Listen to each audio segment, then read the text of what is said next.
Hey everybody, it's Jason Blaha here, and today I want to chat with you guys a little bit about single joint exercises, which a lot of bodybuilders will call isolation movements, which is really a terrible term. I don't like to use that term for the obvious reason that they aren't actually isolating anything. But single joint exercises, which again, another bad example, I'm doing my triceps as a multi joint exercise, but the idea is the same. Smaller exercises that don't use large numbers of muscles through the body, that don't require a large amount of intramuscular coordination. Why it's perfectly reasonable, and there is no reason not to take these to muscle failure.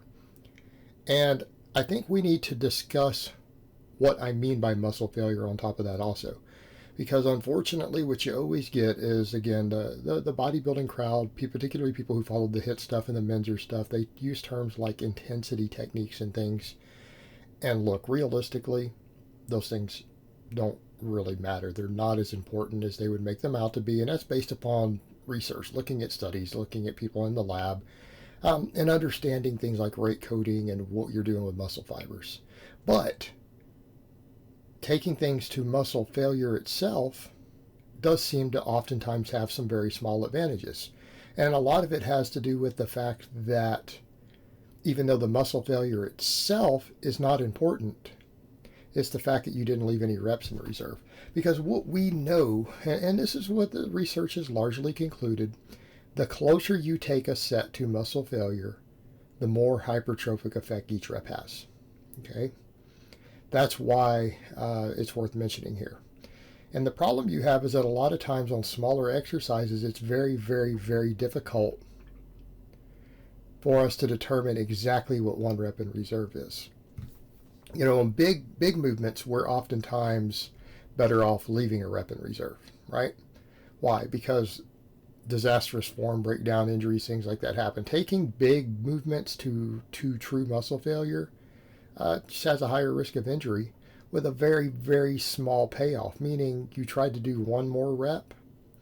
Was it really worth it for getting hurt? Meaning you could always do another set. You could always do a hair more volume to ensure that, right? Because the thing is, even if you missed it by one and you were 2 reps from failure and you thought you were 1, you haven't lost a lot over multiple sets, but you are taking a risk when you take those big movements to failure. With smaller movements, there is no risk. In other words, on a tricep extension or a curl, if you do as many reps as you can possibly do, and you're using remotely decent form, you're not going to get hurt.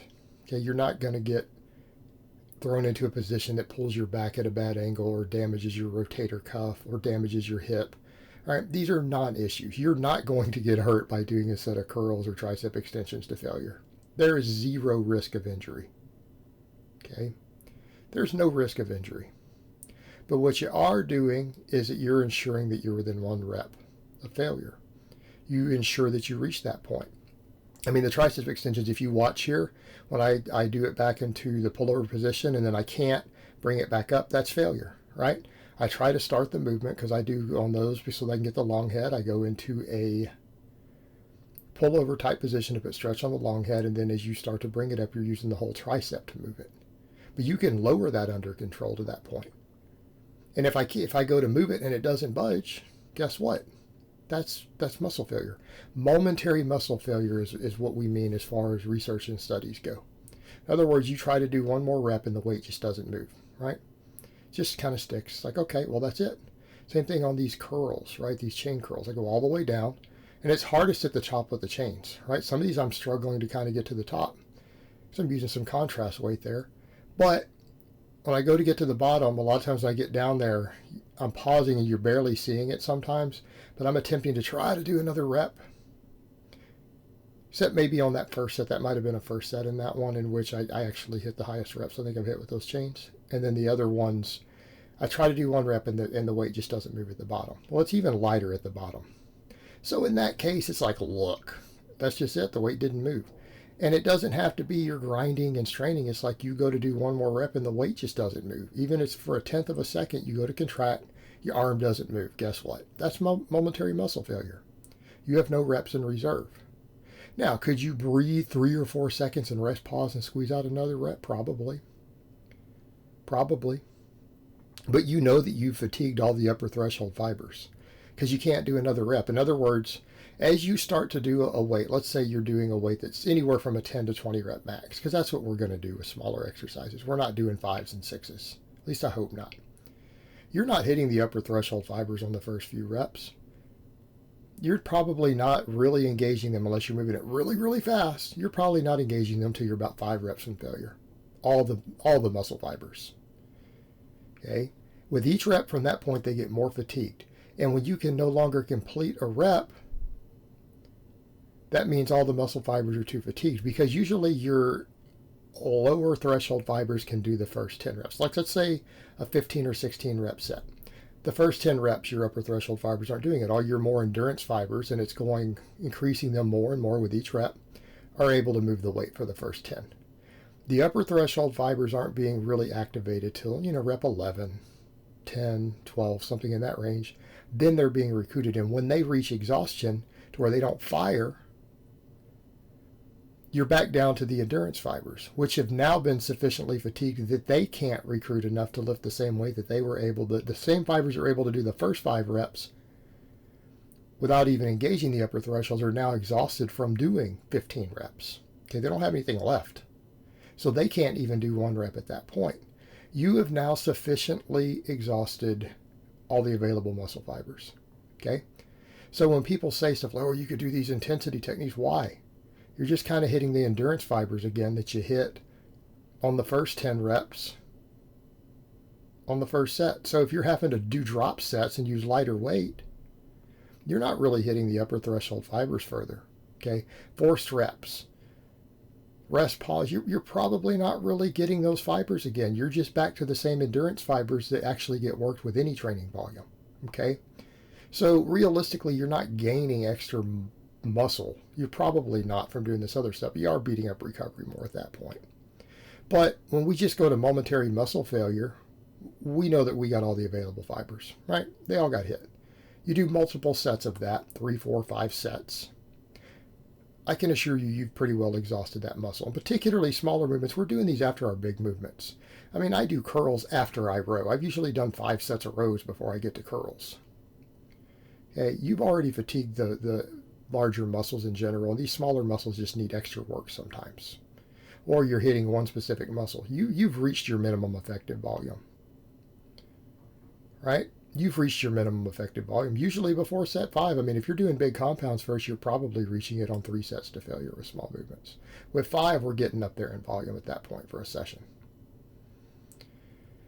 So at that point, there's no real benefit to people saying, oh, I'm going to do these different intensity techniques or this or that. There's no point.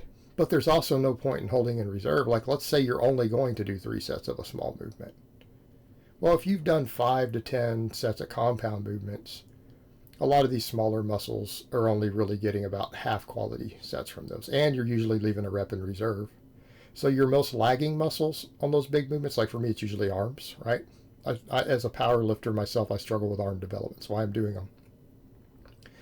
They probably have a lot left in reserve. They're not being fully recruited. You've only maybe gotten them half of the volume they need for the day. You come in and you do the smaller movements to go ahead and ensure that we get our minimum effective volume. Now, if you're only going to do something like 3 sets, you better take them all to failure. Do up to 5, you might be able to get away with 1 that doesn't, and you're going off of a little more volume, but still taking them to failure is a good idea. We're getting the best possible growth, and there's no real downsides. It's just that people take it to too far of an extreme. Well, that's not true failure. You know, what sort of nonsense is that? We're talking about what's been studied in the lab. We know momentary muscle failure is generally going to give you the best possible hypertrophy you're going to get from a single set. Okay? Momentary muscle failure, when you go to move the weight and it doesn't move, you just press against it 1 more rep and the weight just sticks at the bottom. Okay? That's muscle failure. That you attempted a rep that didn't move, or that you only got part of the way up. But usually, if you've actually hit failure, it just sticks at the bottom. Perfect example, like with the curls and stuff when I do these, it sticks at the bottom when I reach failure, because the last few reps, you're really struggling at the top anyways. They're hard. And then so by the time you go to do a rep where you've fatigued everything, it just doesn't move. It's just like, okay, I'm done. It's not that complicated. People try to overcomplicate something as simple as that. When they look at it in the research, that's what they mean. You have no reps in reserve. You've now fatigued all the available motor units for a set. Okay? And again, there's no reason not to do it. There's no real negatives of small movements. You're not going to be at risk of fatiguing your whole system. Or not at risk of injury. All you're doing is you're getting an insurance policy that you didn't have 3 reps left in the tank and you only got 2 really good quality reps out of a set. That's all we're doing. All right, guys, well, that's really all I have to say on that today. I hope it's been informative, and I will talk to you guys next time.